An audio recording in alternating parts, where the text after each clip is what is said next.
Hi friends. జీడిపప్పు, పచ్చి జీడిపప్పు ఎలా తీసుకోవాలి, ఎలా తయారు చేయాలన్నది చూడండి ఫ్రెండ్స్.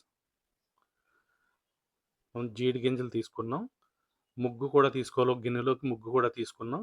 చేతులకి ముగ్గు రాసుకొని, మనం ఆ గింజల్ని కట్ చేయాలి. ఆ జీడి పిక్కలు జిడ్డుగా ఉంటది. జిడ్డు పోవాలి, చేతులకి అంటుకోకుండా ఉండాలంటే ఆ ముగ్గుతో మనం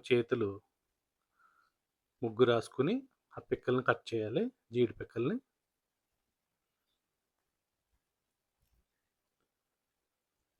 అలా సకానికి కట్ చేసుకోవాలి జీడి పిక్కల్ని.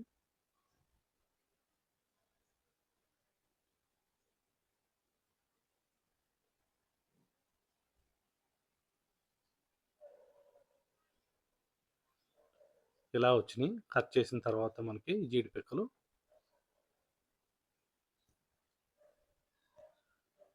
మనకి ఇంట్లో స్పూన్ ఉంటది కదా! గరిటెతో మనం ఇలాగా ఆ పిక్కల్లోంచి ఆ పప్పుని సెపరేట్ చేయాలి. ఈజీగా అలా వస్తది. గరిటెతో తీసుకోవాలి. బాగా మరిగించిన వాటర్ మనం గిన్నెలోకి వేసుకొని, మనం తీసిన పప్పుని దీంట్లో వేసుకోవాలి జీడిపప్పుని. వేడి వాటర్‌లో బాగా కలిపిన తర్వాత మనం ఆ పొర కింద ఉంటది. ఆ పొర తీసుకోవాలి. ఇది చూసారా పొర? ఆ పొర తీసి జీడిపప్పు రెడీ అవుతుంది.